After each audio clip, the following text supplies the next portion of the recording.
بسم اللہ الرحمن الرحیم۔ السلام علیکم ڈیئر اسٹوڈنٹس، امید یہ واثق ہیں اللہ تعالیٰ سے کہ آپ لوگ بالکل ٹھیک ہوں گے اور آپ کی زندگی خوشیوں کے ساتھ گزر رہی ہوگی۔ تو آج بڑھتے ہیں مزید اشعار کی تشریح کی طرف، اور میرے اس چینل پہ ہر نئے آنے والے ان کو چاہیے کہ میرے چینل کو سبسکرائب بالکل نہ کرے، اور اگر کرنا چاہتے تو بالکل کر لیں، آپ کو اجازت ہے کہ آپ سبسکرائب کر بھی سکتے ہیں، ٹھیک ہے؟ تو آئیے آغاز کرتے ہیں آج مزید اشعار کی تشریح کی، تو تاکہ آپ اس سے استفادہ کریں اور فائدہ اٹھائیں، ٹھیک ہے؟ تو آئیے شروع کرتے ہیں اس شعر سے۔ کیا تشریح؟ اندھیرے اجالے میں ہے تابناک، من و تو پیدا من و تو سے پاک، ازل اس کے پیچھے ابد سامنے، نہد اس کے پیچھے نہد سامنے، زمانے کے دریا میں بہتی ہوئی ستم اس کی موجوں کے سہتی ہوئی، تجسس کی راہیں بدلتی ہوئی، دمادم نگاہیں بدلتی ہوئی۔ تو یہ شعر ہے، پہلا شعر خود کی بات کی جا رہی ہے، اور خودی کو کئی طریقوں سے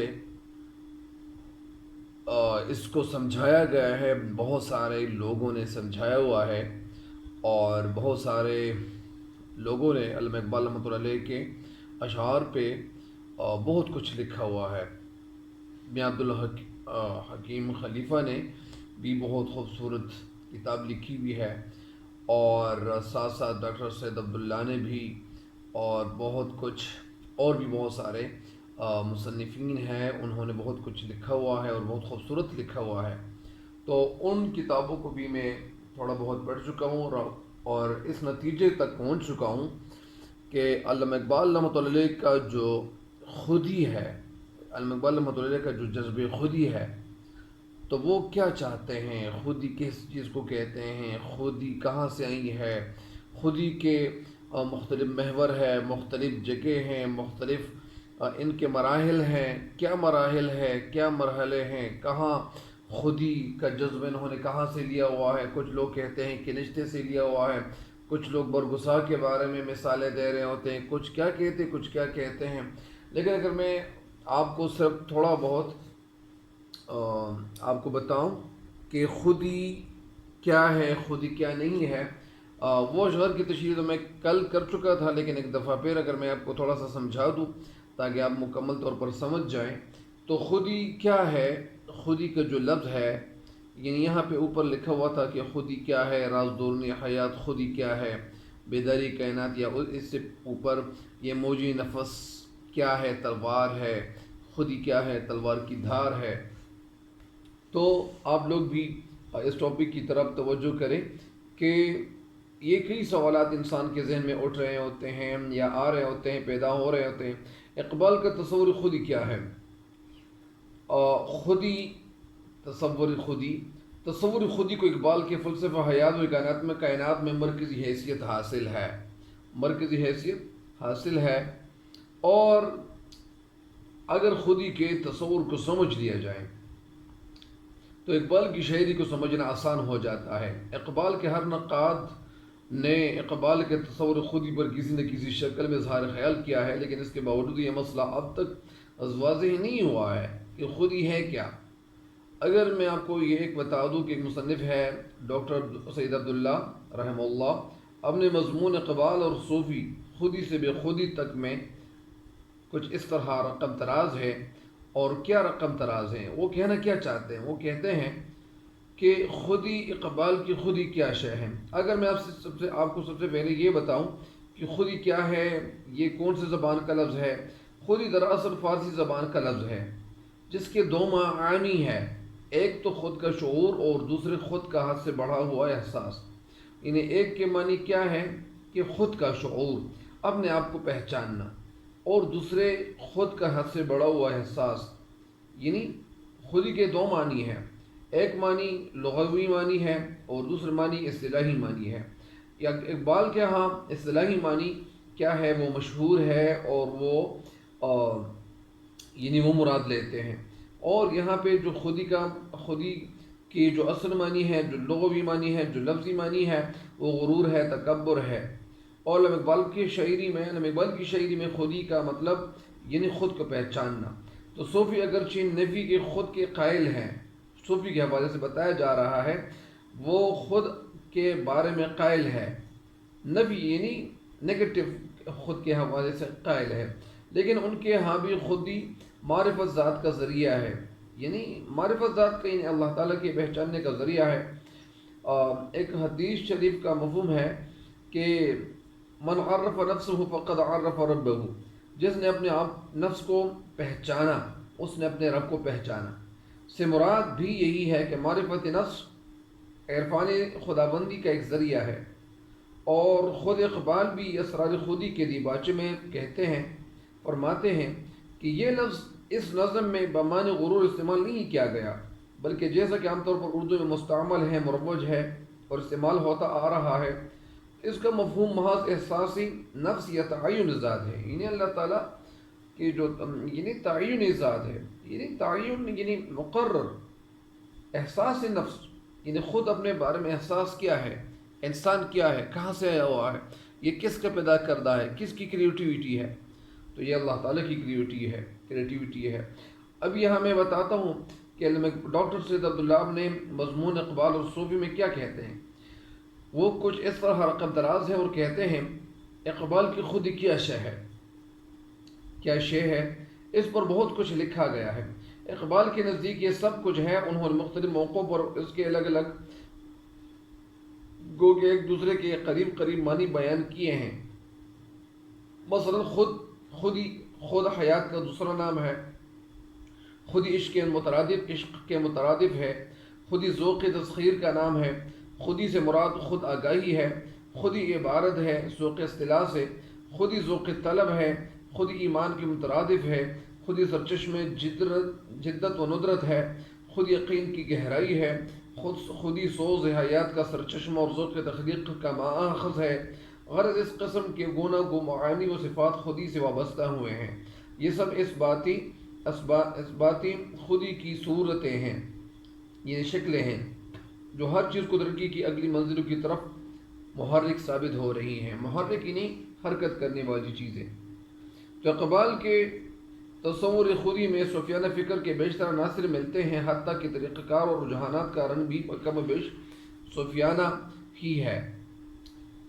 اقبال کے تصور خودی اور صوفیوں کے تصور میں یہ فرق بھی ہے کہ اقبال خودی کے معادی لوازم اور مقتضیات کو نظر انداز نہیں کرتے اور مادی خودی کو برحق گرچہ تغیر پذیر جانتے ہیں. بہرحال میں آپ کو اتنا ہی بتا دوں گا کہ علامہ اقبال رحمۃ اللہ علیہ کے ہاں جو تصور خودی ہے وہ یہ ہے کہ صوفیوں کے حوالے سے صوفی کے سامنے صرف ایک انسان وہ موجود ہوتا ہے، اور وہ صوفی کہتے ہیں کہ صرف ایک انسان، یعنی وہ تو سارے انسانوں کو چاہتے ہیں کہ سارے انسان راہ راست پہ آ جائیں اور ان کے اندر یعنی اللہ تعالیٰ سے قرب پیدا ہو جائیں، اللہ تعالیٰ سے نزدیکت پیدا ہو جائیں، عبادت کر کے، وظائف کر کے، تلاوت کر کے، اللہ تعالیٰ کو بار بار یاد کر کے. لیکن ان کے سامنے وہ ایک شخصیت ہوتی ہیں، وہ سامنے بیٹھی ہوئی ہوتی ہیں، لیکن ایک بھی نہیں ہوتی، بہت سارے لوگ ہوتے ہیں. لیکن علامہ اقبال رحمۃ اللہ علیہ کے سامنے بہت سارے لوگ ہیں. علامہ اقبال رحمۃ اللہ علیہ یعنی اجتماعی سوچتے ہیں، اور وہ اس لیے سوچتے ہیں کہ ان کے اندر خود ہی پیدا ہو. اگر میں آپ کو ایک بات یہ بھی بتا دوں کہ علامہ اقبال رحمۃ اللہ علیہ اس خودی نظریے کو یا اس پہ اتنا زور کیوں دیتے ہیں؟ وہ اتنا زور اس لیے دیتے ہیں کہ علامہ اقبال رحمۃ اللہ علیہ کے وقت میں مسلمان جو تھے تو وہ کثیر جہد ہو گئے تھے، یعنی ان کے سامنے کئی پہلو تھے. علامہ اقبال رحمۃ اللہ علیہ اس وقت ایسا کرتے ہیں کہ وہ ایک آواز بلند کرتے ہیں اور بانگ دہل کہتے ہیں کہ خودی کیا ہے. خودی کے جذبے سے انسان کو بھرپور کرنا چاہتے تھے، اور انہوں نے مسلمانوں کو جھنجھوڑ کے رکھ دیا اپنی شاعری کے ذریعے، اور ان کے اندر جو اللہ تعالیٰ کا قرب تھا اس کو جگانے کی کوشش کی اپنی شاعری کے ذریعے سے، اپنی شاعری کے توسط سے، وسیلے سے. اور ظاہری بات ہے کہ ان کے اندر علامہ اقبال رحمۃ اللہ علیہ خودی کا جو عنصر چاہتے تھے وہ ان کے اندر اللہ تعالیٰ نے پھر پیدا بھی کی، اور اللہ تعالیٰ نے ان پہ فضل بھی کیا، کیونکہ وہ علامہ اقبال رحمۃ اللہ علیہ کی شاعری کو سامنے رکھتے ہوئے انہوں نے یعنی بہت ایسی منزلیں سر کی، اور ان کے اندر پھر خودی کا جذبہ پروان بھی چڑھا ان کے اندر. تو بہرحال یعنی علامہ اقبال رحمۃ اللہ علیہ کے ہاں جو خودی کا جذبہ ہے وہ یہ ہے کہ خود کو پہچاننا، یعنی جس نے اپنے آپ کو پہچان لیا تو اس کا مطلب کیا ہے؟ اس کا مطلب کچھ یوں ہے کہ خود کو پہچاننا، اس کا مطلب یہ ہے کہ خود کو پہچاننا کیسا ہے، یعنی خود کو پہچاننا کا مطلب یہ ہے کہ ایک انسان کے اندر وہ علم کی روشنی آ جائیں، ایجوکیٹڈ ہو جائیں، اور وہ ایسے ایجوکیٹڈ ہو جائیں کہ وہ سائنس اور ٹیکنالوجی میں اس کمال تک پہنچ جائیں کہ جس کمال، یعنی اللہ تعالیٰ نے ان کے اندر کمال پیدا کرنا ہے، اور اللہ تعالیٰ ہر انسان کے اندر، اللہ تعالیٰ نے بہت زیادہ کوالٹیز رکھی ہوئی ہوتی ہیں، ہر انسان کے اندر بہت زیادہ خوبی اور محاسن ہوتے ہیں۔ تو اسی وجہ سے علامہ اقبال رحمۃ اللہ علیہ یہی چاہتے تھے کہ مسلمانوں کے اندر کیا پیدا ہو، مسلمانوں کے اندر علم کی روشنیاں جائیں، علم کی روشنی پیدا ہو، اور یہ اپنی منزلوں کو پہچان لے، اور صرف یہ اپنے آج کے بارے میں نہ سوچے بلکہ آئندہ کل کے بارے میں بھی سوچے۔ تو اسی وجہ سے مسلمان اس وقت خواب غفلت اور خواب خرگوش کے مزے لوٹ رہے تھے، لیکن علامہ اقبال رحمۃ اللہ علیہ ان کے سامنے ایک ایسی راہ یعنی ان کو سجھانے کی کوشش کرتے ہوئے نظر آتے ہیں کہ اے مسلمانوں، آپ لوگ ایسا کریں کہ اپنے اسلاف کو سامنے رکھیں، اور وہ لوگ جو مسلمان تھے وہ ہم سے پہلے گزرے ہیں، تو ان لوگوں کے جو کارنامے ہیں یا اس طرح انہوں نے جو کچھ کیا ہوا تھا ان کے کارنامے نمایاں سامنے رکھیں، تو ان کو بھی یعنی اپنے سامنے رکھتے ہوئے ان پہ آپ کیا کریں، سوچیں اور ان پہ عمل کرنا شروع کر لیں۔ تو اسی وجہ سے کبھی کبھار علامہ اقبال رحمۃ اللہ علیہ کہتے ہیں کہ عمل سے زندگی بنتی ہے جنت بھی جہنم بھی، یہ خاکی اپنی فطرت سے نہ نوری ہے نہ ناری۔ یا ایک جگہ وہ کچھ اور بھی کہتے ہیں کہ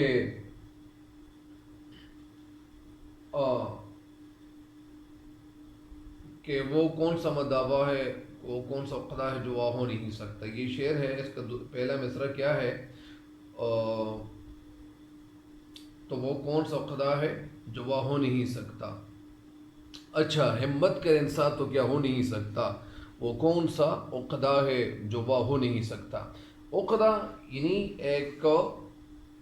عقدہ کے معنی ایک گھیرا، ایک گانٹ، کہ وہ کیوں نہیں ہو سکتا، یعنی اللہ تعالیٰ نے انسان کے اندر، انسان کی سرشت میں، انسان کی عادت میں، یعنی اسرار رموز کو واقع کرنے کی صلاحیت اللہ تعالیٰ نے انسان کے اندر رکھی ہوئی ہے۔ ہر انسان کے اندر بہت زیادہ کوالٹیز ہیں، لیکن وہ اپنی کوالٹیز، ان کے اندر کوالٹیز کیسے پیدا ہوں گی، ان کے اندر خوبیاں کیسے پیدا ہوں گی، وہ کتابیں پڑھنے سے۔ اور آج کل بہت سارے نوجوان ہیں جو طلباء ہیں وہ کتابیں پڑھتے نہیں ہیں، تو کتابوں کے ساتھ ہمارا ناطہ مضبوط ہونا چاہیے، اور بہت ساری کتابیں موجود ہیں، ان میں بہت ساری باتیں ہیں اور خوبصورت باتیں لکھی ہوئی ہے، اور ہمارے بڑوں نے لکھی ہوئی ہے، کیونکہ بڑے لوگ جو ہوتے ہیں یا اسی طرح ان کے سامنے یا ان کے ذہنوں پہ ایسی باتیں جو تھی وہ ظاہر ہوئی تھی، اشکارا ہو گئی تھی، نظر یعنی ان کو آ گئی تھی، تو اسی وجہ سے وہ یہ باتیں لکھ چکے ہیں، اور اس میں ہم مسلمانوں کے لیے، نوجوانوں کے لیے بہت یعنی ایسی باتیں ہیں کہ ان پہ اگر ہم عمل پیرا ہو جائیں تو ہمیں کامیابی دنیا اور آخرت دونوں جہانوں کی ملے گی۔ تو ظاہری بات ہے کہ یہاں میں آپ کو بتاتا ہوں کہ علامہ اقبال رحمۃ اللہ علیہ کے ہاں جو خودی کا جذبہ ہے وہ یہ ہے کہ خود کو پہچاننا۔ تو اگر ایک انسان خود کو پہچان لے تو پھر کیا ہوگا؟ وہ نہ صرف اپنے لیے اچھا سوچے گا بلکہ وہ دوسروں کے لیے بھی سوچے گا۔ اگر ایک انسان خود کو پہچان لے، وہ ایجوکیٹڈ ہو جائے، تو جب ایک بندہ ایجوکیٹڈ ہو جائے، جس علامہ اقبال رحمۃ اللہ علیہ ہو گئے تھے، تو علامہ اقبال رحمۃ اللہ علیہ کو وہ منزلیں نظر آنا شروع ہوئی تھی، وہ منزلیں وہ ان کو اللہ تعالیٰ نے دکھائی تھی۔ تو ظاہری بات ہے کہ ایک ایجوکیٹڈ بندہ، ان کو پتہ چل جاتا ہے کہ زندگی کس طرح گزارنی ہے، زندگی میں کیا کرنا ہے، کیا کچھ نہیں کرنا۔ تو اسی وجہ سے علامہ اقبال رحمۃ اللہ علیہ کو وہ رستہ متعین ہو گیا تھا، ان کو وہ رستہ، اس رستے کا تعین وہ ہو گیا تھا، ان کو وہ رستہ نظر آ گیا تھا، تو اسی وجہ سے نظر آنے لگا تھا۔ تو اسی وجہ سے علامہ اقبال رحمۃ اللہ علیہ کہتے ہیں کہ مسلمانوں تو خود کو پہچان لو، تیرے اندر بہت کچھ کرنا ہے، تیرے اندر خود کچھ کر گزرنے کا جذبہ موجود ہے، آپ کے اندر آپ بہت کچھ آگے کر سکتے ہو، بہت کچھ بنا سکتے ہو، بہت کچھ بن سکتے ہو۔ تو اسی وجہ سے علامہ اقبال رحمۃ اللہ علیہ کہتے ہیں کہ اندھیرے اجالے میں ہے تابناک، من و تو پیدا من و تو سے پاک۔ تو ابھی آپ لوگوں کے ذہن میں انشاءاللہ یہ تشریح ضرور بیٹھے گی، کیونکہ کچھ ایسی باتیں آپ کو بتا چکا ہوں کہ وہ کچھ نہ کچھ آپ کے لیے یعنی ممد معاون ہوں گی، اور آپ کے لیے بہت زیادہ اچھی ہوں گی، اور آپ میں جو باتیں بتا چکا ہوں تو وہ باتیں یہ جو پچھلے جو 3 اشعار کی تشریح ہے میں جو کر چکا تھا، تو وہ تشریح کے سامنے یعنی وہ آپ یہ جو آج کی ویڈیو ہے یہ اپنے سامنے رکھیں، اور وہ تشریح جو آپ نے سیکھی ہوئی ہے اور وہ آپ نے صحیح طریقے سے نہیں سیکھی ہوئی تھی، تو یہ تشریح جو میں آپ کو کر رہا ہوں یہ اپنے سامنے رکھیں، اور پھر وہ 3 اشعار کی تشریح پھر آپ سن لیں، تو انشاءاللہ وہ ویڈیو جب دوبارہ سنیں گے تو انشاءاللہ آپ کے ذہن میں یہ تشریح کیا ہو جائے گی، واضح ہو جائے گی۔ بہرحال اب یہ آگے بڑھتے ہیں، اور پہلا جو شعر ہے آج کا، اندھیرے اجالے میں ہے تابناک، من و تو پیدا من و تو سے پاک، اس کا ترجمہ کیا ہے، یا یہ جو لفظ ہے اس میں کہنا کیا چاہتے ہیں؟ تو یہ ہے، اچھا، تابنا کے معنی ہے روشن، تابنا کے معنی روشن، من و تو میں پیدا، کثرت میں نمودار، کثرت میں نمودار یعنی کئی چیزوں میں ظاہر ہونا، من و تو سے پاک، کثرت سے پاک۔ ابھی آپ کو بتاتا ہوں کہ اس میں شاعر کہنا کیا چاہتے ہیں۔ اس میں شاعر کہنا یہ چاہتے ہیں، علامہ اقبال رحمۃ اللہ علیہ کچھ اس طرح رقم دراز ہیں اور کہتے ہیں کہ خودی، اچھا، کہ اگر خودی کو کیا کر لے، اگر خودی کو، خودی تاریکی اور روشنی دونوں جگہوں میں جلوگر ہوتی ہیں، دونوں جگہوں میں جلوگر ہوتی ہیں اور دونوں جگہوں میں نظر آتی ہیں۔ کیا ہوتی ہے؟ جلوگر ہوتی ہیں یا اس طرح نظر آ رہی ہوتی ہیں۔ اچھا، اگر خودی سے پہلے کے زمانے پر تحقیقی نظر ڈالی جائے، اچھا، تو ساتھ ساتھ میں آپ کو یہ بتا دوں کہ علامہ اقبال رحمۃ اللہ علیہ یہاں جو کچھ کہتے ہیں وہ یہ ہے کہ خودی تاریکی اور روشنی دونوں جگہوں میں جلوگر ہوتی ہیں، دونوں جگہوں میں جلوگر ہوتی ہیں یعنی دونوں جگہوں میں نظر آتی ہیں، وہ کثرت میں بھی نمودار ہے اور وحدت میں بھی نمودار ہے۔ مطلب اس کا یہ ہے کہ جب خودی اپنے درجہ کمال کو پہنچ جائے تو وہ روحانی نور کی شکل اختیار کر لیتی ہیں، روحانی نور کی شکل اختیار کر لیتی ہیں یعنی انسان کے اندر جو نور ہے، جو روشنی ہے، وہ روشنی کیا آ جاتی ہے، اس روشنی میں اضافہ ہوتا چلا جاتا ہے، اور مادی دنیا کی کوئی شے اس کے راستے میں رکاوٹیں کھڑی نہیں کر سکتی۔ یعنی اس شعر کا اگر میں آپ کو یہاں بتا دوں کہ بے خطر کود پڑا آتش نمرود میں عشق، عقل ہے محو تماشائی لبیبام ابھی۔ اگر میں آپ کو یہ بھی بتا دوں کہ علامہ اقبال رحمۃ اللہ علیہ کیا کہتے ہیں، علامہ اقبال رحمۃ اللہ علیہ اس شعر میں جس طرف اشارہ کرتے ہیں وہ اشارہ کیا کرتے ہیں، وہ اندھیرے اجالے سے بے نیاز، بے پرواہ اور آزاد ہو کر ہر جگہ دیکھ سکتی ہے۔ یہ علامہ اقبال رحمۃ اللہ علیہ خودی کے حوالے سے کہتے ہیں کہ وہ میں اور تو میں ظاہر بھی ہے اور میں اور تو سے پاک بھی ہے، یعنی کثرت اور وحدت دونوں رنگوں میں اس کے جلوے دکھائی دیتے ہیں، یعنی یہ نظر آ رہی ہوتی ہیں۔ اندھیر و جالے میں ہے تابناک، من و تو پیدا من و تو سے پاک۔ اندھیر و اجالا، اگر میں آپ کو یہ بتاؤں کہ ایک انسان کے اندر جب اللہ تعالیٰ کے حوالے سے جب علم ہو جاتا ہے اور ایک انسان کو اللہ تعالیٰ نے جو کچھ دیا ہوا ہے اور اس میں یعنی مثال کے طور پر اللہ تعالیٰ نے ہم لوگوں کے لیے جو قرآن پاک، جو اللہ تعالیٰ کا جو ایک کلام ہے، جب ہم اللہ تعالیٰ کے کلام کو دیکھتے ہیں یا پڑھتے ہیں یعنی تلاوت کرتے ہیں اور پھر ترجمہ اگر ہم سنتے ہیں یا ترجمہ کرتے ہیں، تفسیر سنتے یا کرتے ہیں، تو پھر اللہ تعالیٰ ہمارے ذہنوں پہ وہ جو راز ہوتے ہیں وہ ظاہر کرتا ہے۔ یعنی بہت ظاہری بات ہے کہ اللہ تعالیٰ چاہتا ہے کہ انسان کا قرب میرے ساتھ ہو، انسان مجھے پہچانے کہ میں نے انسان کو کیوں پیدا کیا، اپنی عبادت کے لیے پیدا کیا۔ انسان کا مقصد کیا تھا دنیا میں آنے کا؟ تو مقصد تو یہ تھا کہ اللہ تعالیٰ کی ہم عبادت کریں گے۔ وہ لوگ جو اللہ تعالیٰ کی عبادت کرتے ہیں اللہ تعالیٰ ان کے ساتھ بہت زیادہ مدد کرتا ہے۔ ظاہری بات ہے کہ ایک انسان جب محنت کرے گا تو محنت کا صلہ تو ضرور ملتا ہے۔ تو اسی وجہ سے اندھیرے اجالے میں ہے تابناک، من و تو پیدا من و تو سے پاک۔ میں آپ کو یہ بتا رہا ہوں کہ ایک انسان کے ساتھ جب اللہ تعالیٰ مدد کرتا ہے، جس علامہ اقبال رحمۃ اللہ علیہ کے ساتھ اللہ تعالیٰ نے مدد کی، یعنی جس طرح قرآن پاک میں ایک آیت ہے اور قرآن پاک میں ایک جگہ ارشاد ہے کہ اس کا ترجمہ یہ ہے کہ ایک انسان تو محنت کر، تو سعی کر، کوشش کر، تیری کوشش کا صلہ اللہ تعالیٰ ضرور دے گا۔ تیری محنت کا صلہ اللہ تعالیٰ ضرور دے گا۔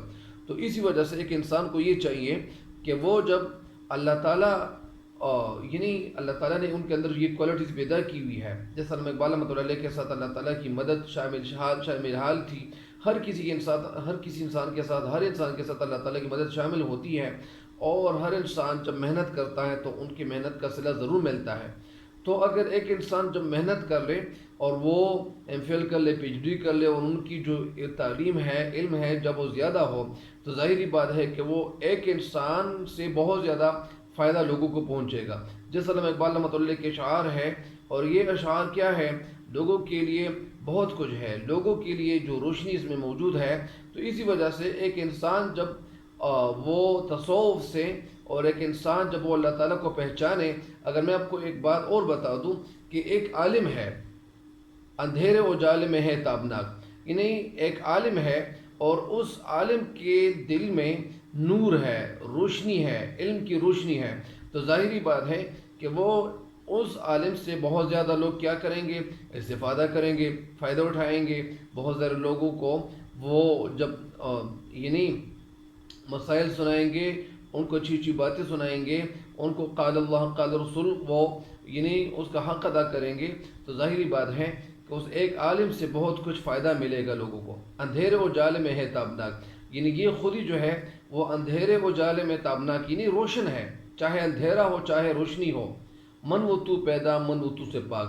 تو یہ ایک انسان جو ہے وہ اللہ تعالیٰ پہ جس کا یقین پیدا ہو، پختہ یقین ہو، مکمل یقین ہو، مکمل اعتماد ہو، تو ظاہری بات ہے کہ وہ ایک انسان کے اندر جب اللہ تعالیٰ یعنی اللہ تعالیٰ کی مدد ان کے ساتھ شامل ہو، اور جب وہ اللہ تعالیٰ پہ مکمل تیقن کر لے، یقین ان کے اندر پیدا ہو، تو ظاہری بات ہے کہ یہ ایک انسان کیا ہوگا، وہ کامیاب ہوگا، اور کامیابی ان کی مقدر بنے گی۔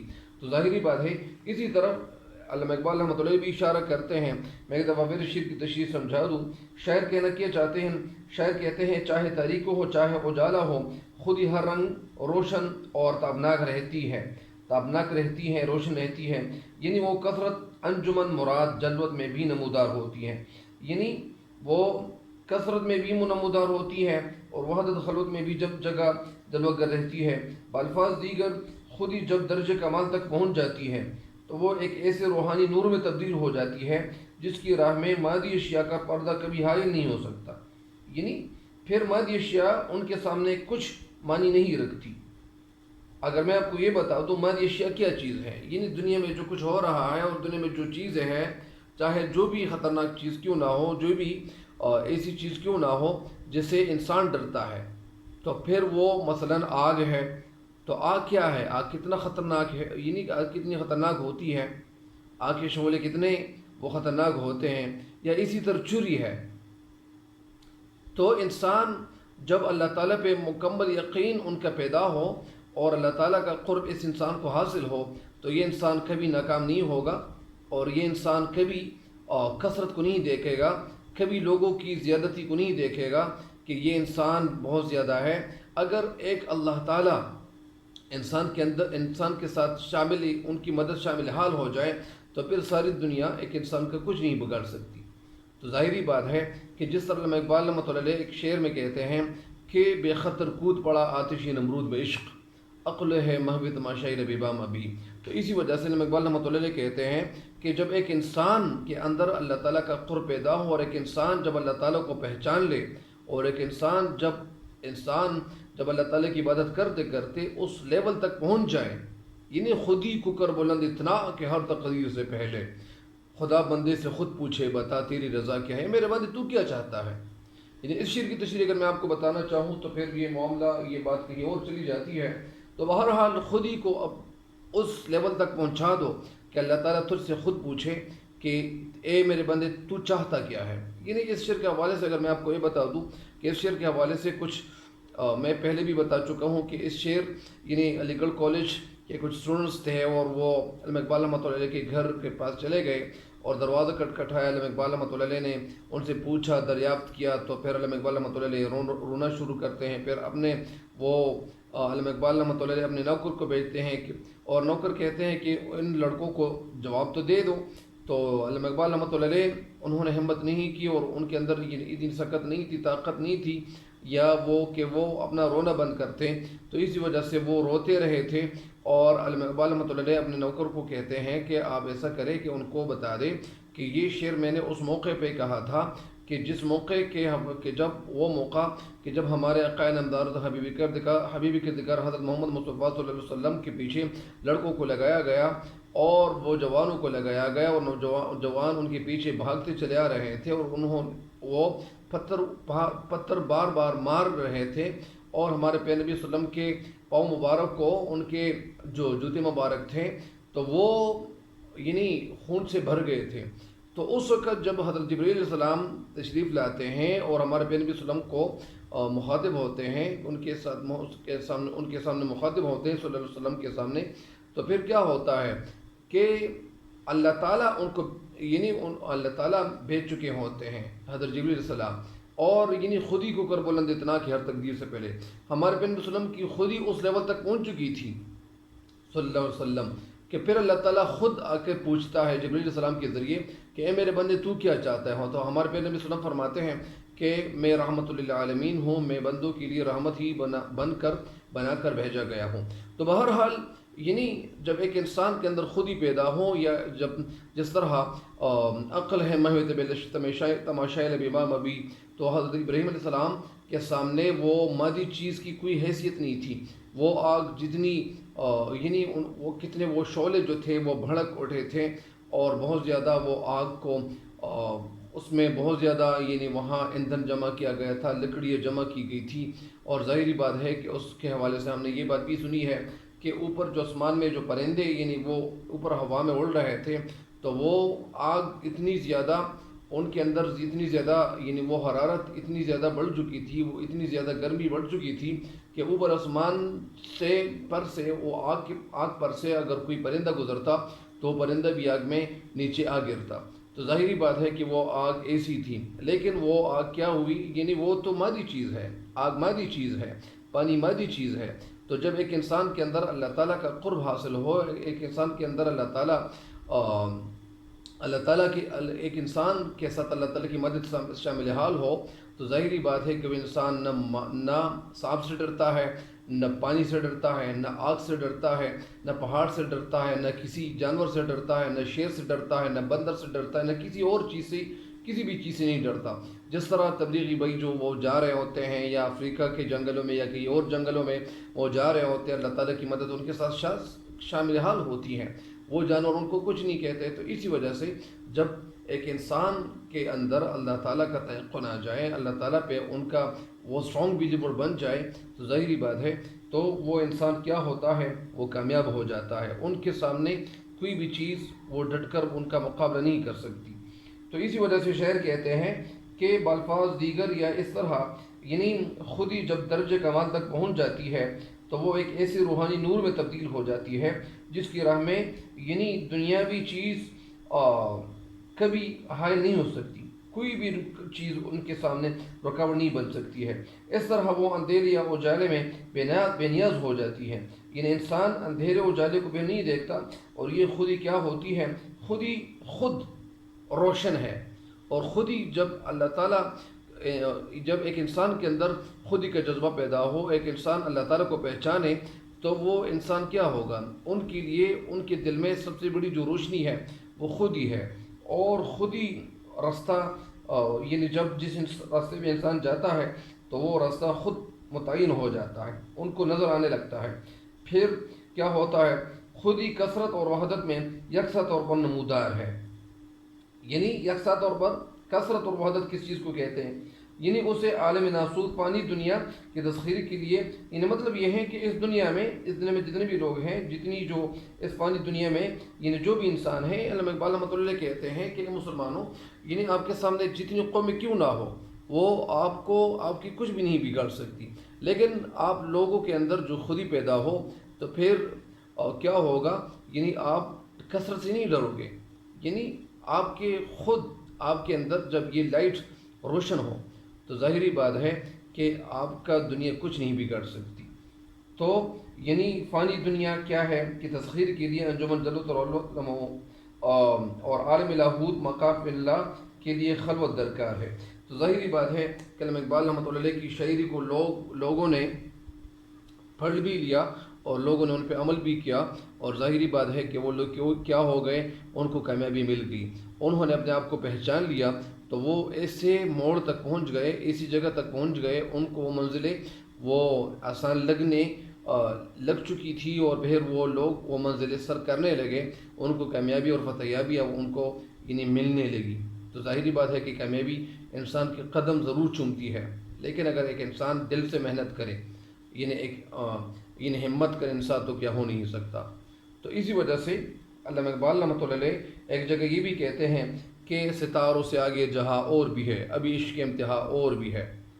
تو وہ آخر میں کہتے ہیں، گئے دن کے تنہا تھا میں انجمن میں، اب میرے رازدہ یہاں، اب میرے یہاں رازدہ اور بھی ہے، یا اب میرے رازدہ اور بھی ہے۔ بہرحال علامہ اقبال رحمۃ اللہ علیہ کی اور جو شاعری ہے وہ خود ہی کو اگر ایک انسان سمجھ جائے تو سب کچھ سمجھ جاتا ہے۔ اس شعر کی تشریح مجھے امید ہے کہ آپ سمجھ چکے ہوں گے کہ شاعر شعر میں کہنا کیا چاہتے تھے۔ اگلے شعر کی تشریح کی طرف چلتے ہیں۔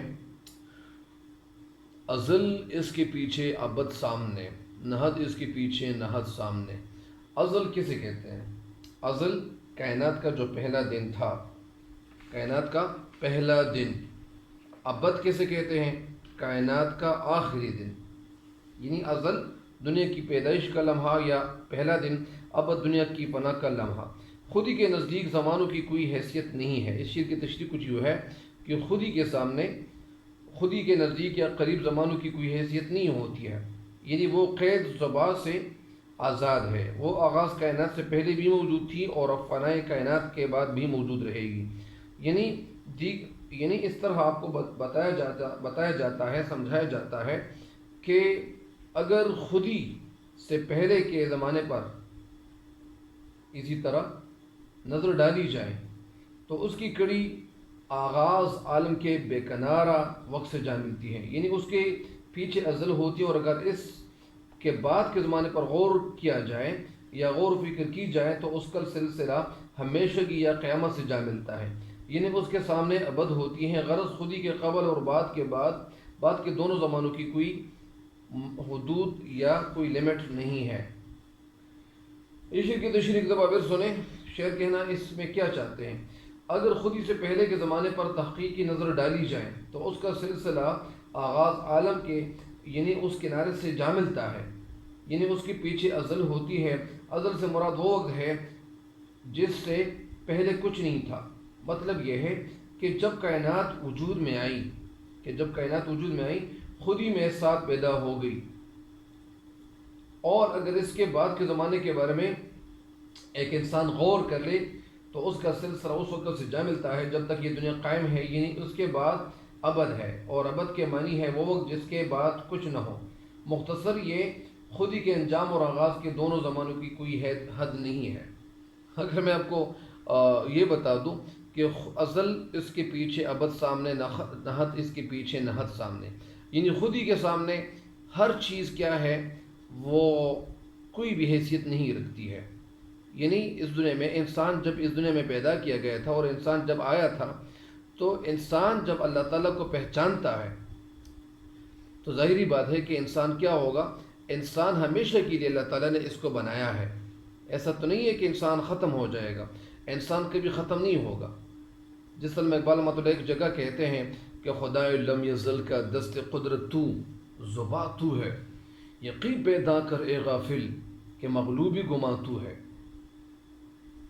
کتنا خوبصورت شعر ہے کہ خدائے لم یزل کا دست قدرت تو، زباں تو ہے۔ اے انسان، خدائے لم یزل وہ اللہ جس سے زوال کبھی نہیں آئے گا، لم یزل کا دست قدرت تو نعوذ باللہ من ذالک، یہ ایک حدیث شریف کی طرف اشارہ ہے۔ میں وہ حدیث شریف کا ایک مفہوم میں آپ کے سامنے رکھ دیتا ہوں کہ میں ابھی آپ کو اس دوسری طرف آپ کو لے جا رہا ہوں کہ خدائے لم یزل کا دست قدرت تو، یہ ایک حدیث شریف کا مفہوم ہے۔ وہ یہ ہے کہ اللہ تعالیٰ فرماتا ہے کہ اے انسان تو میرا ہاتھ بن جا، نعوذ باللہ من ذالک وہ ہاتھ مراد نہیں ہے، یا اللہ تعالیٰ فرماتا ہے کہ تو میرے ہاتھ بن جا یا میرے پاؤں بن جا، اور یا میرے کان بن جا یا وہ آنکھیں بن جا.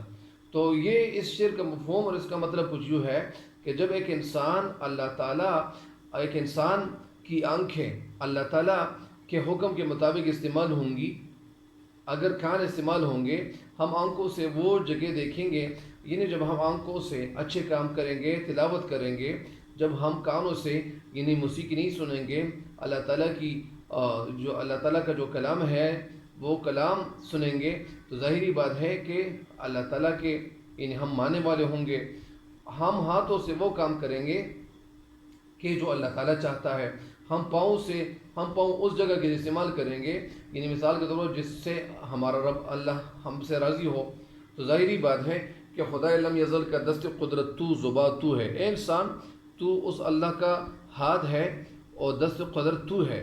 یقین پیدا کر اے غافل. اے انسان یقین کی دنیا میں آ جائیں. اے غافل کہ مغلوبی گما تو ہے. یعنی تو وہ غالب گمان ہے.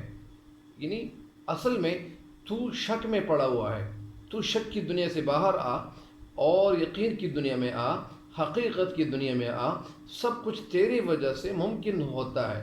ساری چیزیں اللہ تعالیٰ نے تیرے لیے تخلیق کی ہوئی ہے. یہ دنیا میں جتنی بھی نعمتیں ہیں اللہ تعالیٰ نے تیرے لیے تخلیق کی ہوئی ہے.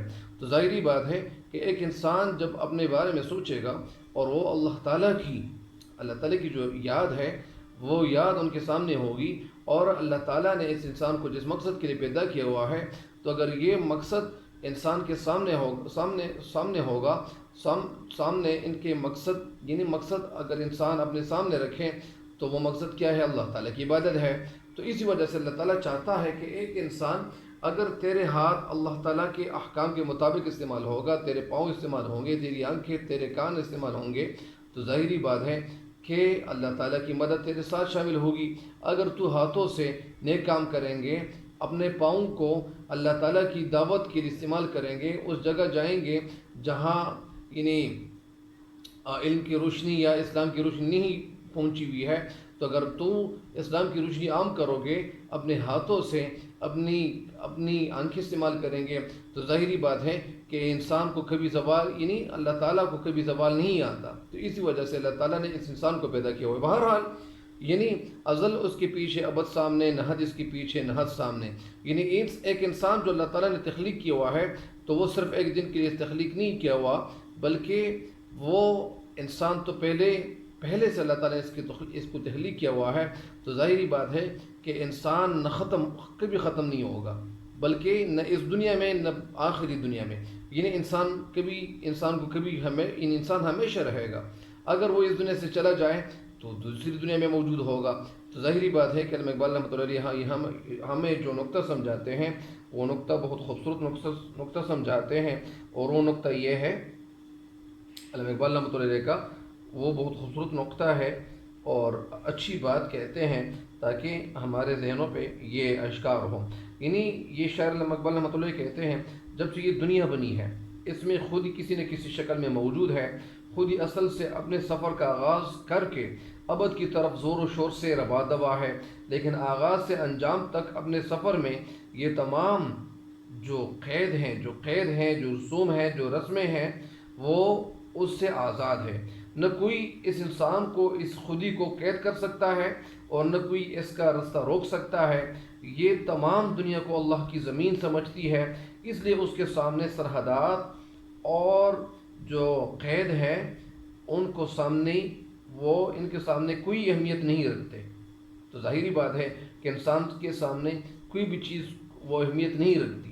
ظاہری بات ہے کہ اللہ تعالیٰ نے اس انسان کے اندر اس انسان کی سرش میں یعنی کچھ گر گزرنے کا جذبہ اللہ تعالیٰ نے اس انسان کے اندر پیدا کیا ہوا ہے. تو مجھے امید ہے کہ اس شعر کی تشریح آپ سمجھ چکے ہوں گے. اگلے شعر کی تشریح کی طرف چلتے ہیں. زمانے کے دریا میں بہتی ہوئی ستم اس کی موجوں کے سہتی ہوئی. زمانے کے دریا میں زمانے کے دریا، اس کا کیا مطلب ہے؟ اس کا مطلب کیا ہے؟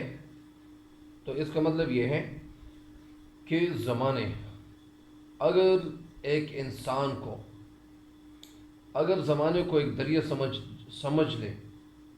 لیا جائے، اگر زمانے کو ایک دریا سمجھ لیا جائے تو خود اس دریا کی لہروں کے ساتھ ایک ٹینکی کی مانند بہتی چلی جا رہی ہے.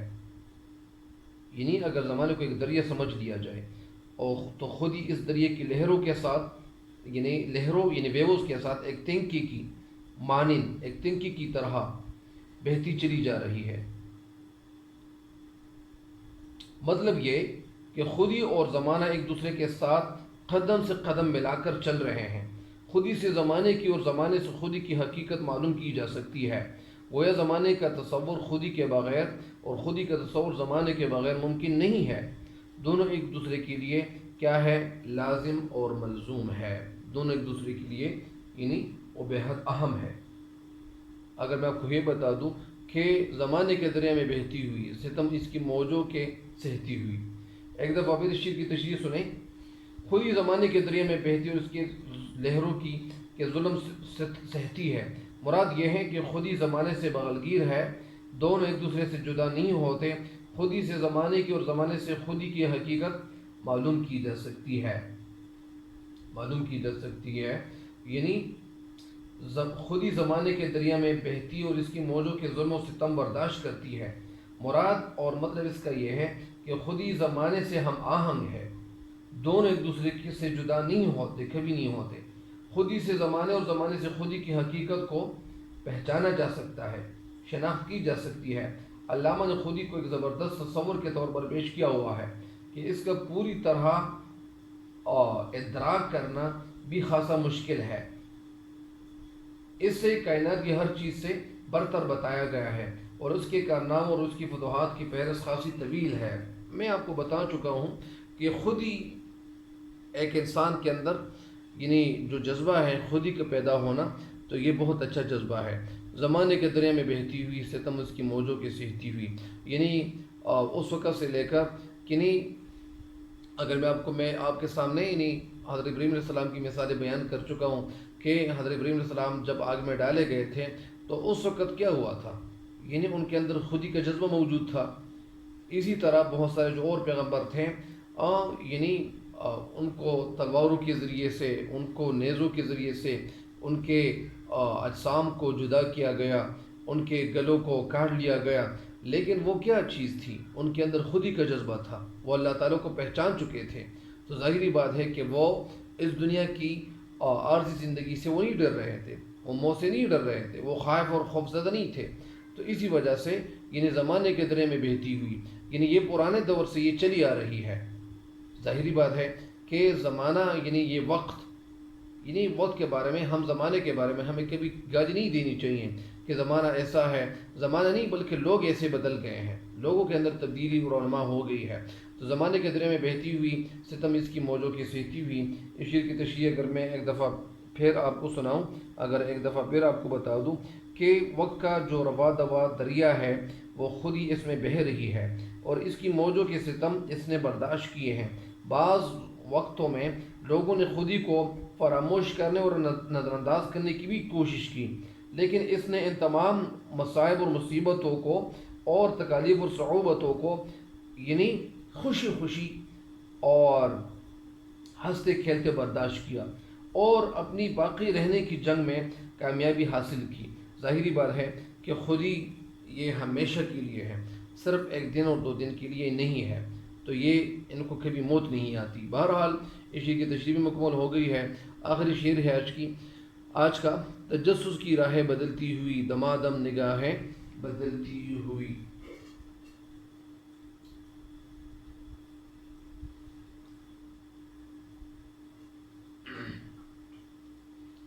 تجسس کی راہیں،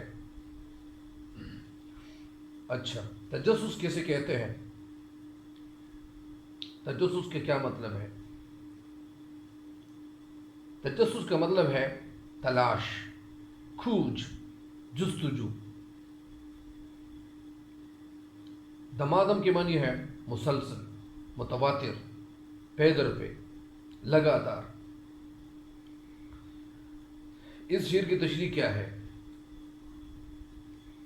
خودی کو درجے کمال حاصل کرنے تک تغیر و انقلاب کے مختلف راستوں سے گزرنا پڑتا ہے۔ اس کی راہیں اور اس کی نگاہیں لگاتار بدلتی رہتی ہیں۔ وہ زمان و مکان کی قید میں رہ کر کمال حاصل کرتی ہے، اور جب نقطۂ کمال تک پہنچ جاتی ہے تو پھر زمان و مکان پر حکمرانی کرتی ہے۔ اس شعر کا مطلب کیا ہے؟ اس شعر کا مطلب یہ ہے کہ خود ہی تلاش کی راہیں اور نگاہیں لگاتار بدلتی رہتی ہے، یعنی جب خود ہی کمال کے درجے طے کرتی ہے تو اسے تغیر و انقلاب کے جو مختلف راستے ہیں ان راستوں سے گزرنا پڑتا ہے، اور اس پہ رنگ اور اس پر مختلف حالتیں طاری ہوتی ہیں۔ ایک دفعہ پھر سن لیں، شعر میں کہنا یہ چاہتے ہیں کہ خود ہی کے سامنے، یعنی زندگی تجسس کا دوسرا نام ہے۔ خود ہی میں ایجاد، دریافت اور تحقیق کا مادہ بہت زیادہ ہے۔ نئی نئی راہیں تلاش کرتے ہیں، اس پر آگے بڑھتے ہیں، اور آگے بڑھنے کا جو جذبہ ہے انسان کی سرش میں موجود ہے۔ ہر لحظہ اور ہر گھڑی نگاہ بدلنا اس خودی کا کام ہے، یعنی یہ پرانی نظروں سے صرف پرانی چیزوں کو نہیں دیکھتی، بلکہ یہ ہمیشہ نئے پن کو دیکھتی ہے، اور یہ تلاش ان کی جو ہوتی ہے وہ جاری رہتی ہے۔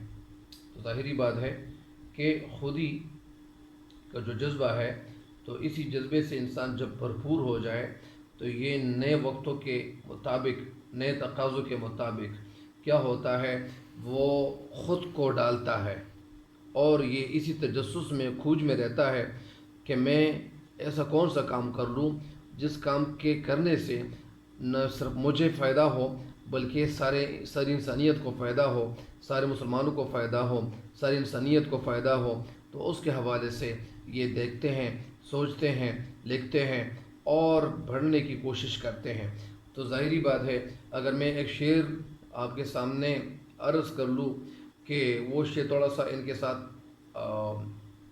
منسلک کیا جائے تو حالات کے قدموں میں قلندر نہیں گرتا، ٹوٹے بھی جو تارا تو زمیں پر نہیں گرتا، گرتے ہیں بڑے شوق سے سمندر میں دریا، لیکن کسی دریا میں سمندر نہیں گرتا۔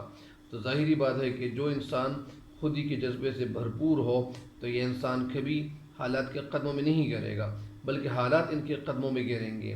اور ظاہری بات ہے کہ ایک انسان اپنے ہاتھ سے بہت کچھ کر سکتا ہے، ہاتھوں سے وہ کمائی کر سکتا ہے اور ہاتھوں سے وہ کام کر سکتا ہے۔ علامہ اقبال رحمۃ اللہ علیہ کی ایک آنکھ جو تھی وہ تو یعنی وہ چھوٹے تھے کہ ان کی ایک آنکھ کی جو نظر تھی وہ بیماری کی وجہ سے وہ بینائی ختم ہو گئی تھی۔ علامہ اقبال رحمۃ اللہ علیہ کی ساری جو شاعری ہے، جو اشعار ہے، وہ صرف ایک آنکھ سے اتنا کچھ اور اتنے منزلیں انہوں نے سر کی۔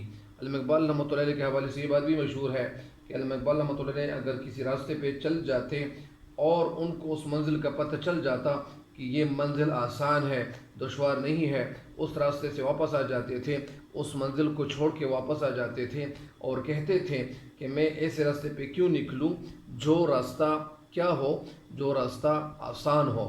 تو وہ آسان راستے پہ نہیں جاتے تھے، بلکہ وہ مشکل سے مشکل راستے پہ جانے کے لیے وہ تیار ہوتے تھے۔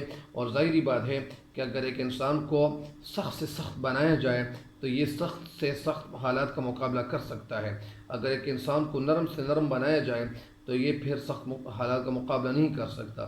اسی وجہ سے ایک انسان کے اندر یعنی کیا ہونا چاہیے، خودی کا جذبہ بیدار ہونا چاہیے، اور پھر جب خودی ان کے اندر پیدا ہو، بیدار ہو، تو یہ انسان پھر کبھی کسی بھی حالت سے دوچار نہیں ہوگا، یہ کبھی ناکام نہیں ہوگا، کامیابی یعنی ان کے مقدر بنے گی۔